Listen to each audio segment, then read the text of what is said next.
They know you, or they understand you. Do they? I believe a person tells you how much they want you to know about themselves, or sometimes it just slips out. You're probably wondering what I'm on about. And to be honest, at first, I didn't know either. But by the end of it, I think it makes sense. Hopefully. Everything happens to you for one reason or another. There are things that happen to you that are unexplainable or that leave you with more questions. There's things that happen to you that change your life forever, for the better or for the worse. It depends how you take it. For me, that lasting memory, the one we talk about, or should I say joke about at school. I was 8 or 9 when it happened, in South Africa where I used to live. It's such a vivid memory. It was a normal day at school, me talking, laughing, not doing work with my friends. Normal. A teacher came into class and asked to speak to me privately. Everyone knew in the school as one of the head teachers, and whenever you talked to her, there was nothing to worry about. Well, I was wrong. She took me to an empty classroom and asked me to sit down. The next conversation would change my life forever. When she started talking, we talked about general things. When I'm bringing her cupcakes next, we laughed. Then we got into the topics of grades and the future. I still remember her words like they imprinted on my brain. You're going to have to repeat a grade. I'm sorry. It took time for my brain to process what just happened. Both in seconds, I just remember crying. I didn't say anything, just broke down into tears. I cried for about 10 minutes straight before I said a word. All I kept asking myself was, why me? How did this happen?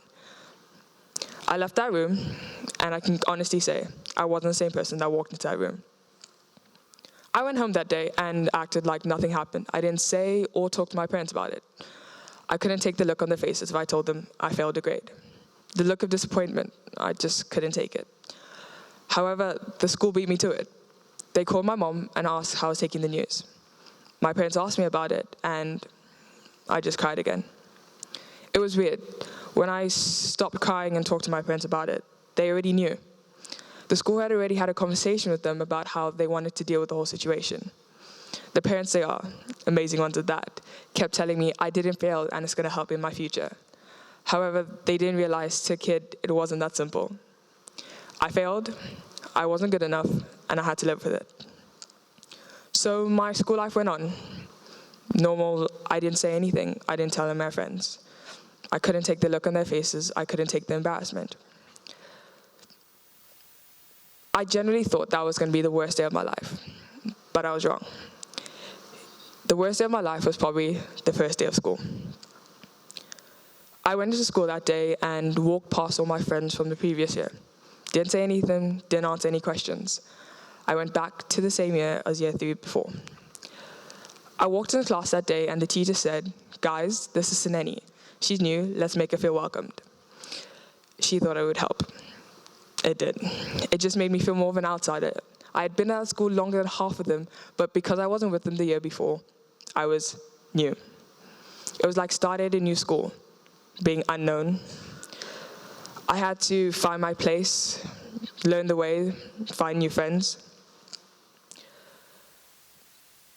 Considering these friends I had from the year before, they didn't really want to hang out with someone who repeated a grade. They didn't really think that was cool or something they wanted to do. I still kept in touch with 1 or 2 of them, but it was never the same. For me, it wasn't the fact of I lost friends, because if they were my friends, they would have stayed. But for me, it was the fact that I lost trust in people and myself. That's one of my downfalls. Let's be real for a moment. We've all been to school. We all have those days where we talk about not doing homework, or not studying enough, or failing a test. But for me, those thoughts are real on a daily basis. Probably for all my friends, it's real. But I don't think they take it as literally as I do. But please, don't look at me with sadness or pity, because it's happened. It's a chapter. It's come and gone. Come and gone. Recently in the past years, I've realized life is a story. A story is filled with trials and tribulations. Well, the story is slightly different though. There's one catch to the story, the protagonist. It's you. Every story has a climax, a turning point, which changes everything. Well, that's what I thought. I believe my turning point was repeating a grade. How could I ever come back from that? I'd forever be known as a girl who repeated a grade. I'll be the laughing stock. I'll be forever treated differently or looked at differently. But I think those were because I made it true. I have to admit, it was hard. It was really hard, but I grew from it. I learned that I need to work harder and harder and harder to get where I wanted to go. But I also gained a lot. Skills, the ability to be resilient, and to work even harder than the year before.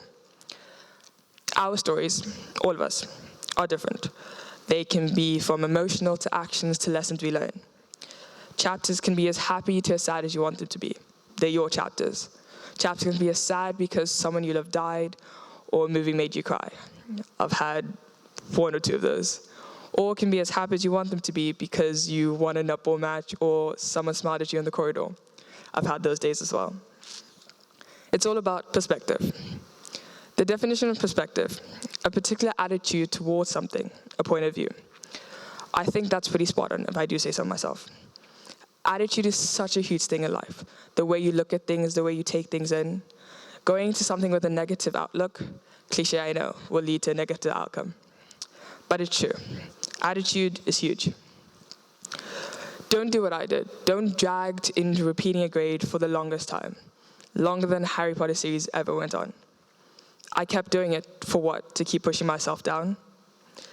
A chapter is a chapter. It happens when it happens, and you learn from it. That's all you can do. Learn from the past, live in the present, look to the future. The past is a chapter. It's come and gone. There's lessons we learn whether we take it now or later, but that's all we can do from the past. The present? My present is right now, standing talking to you, telling you my story. My future, well, that's my next chapter. And what's it about? I have absolutely no idea. But that's what excites me. It's unknown, it's up and coming. When I turn the page, I'll find out. That's all we can do with the future. Everyone live your chapter right now. Not something that happened 6 years ago, but now. The future, well, I think we'll leave that for the next page. I have one more question before I leave you all. What's your chapter going to be? Thank you.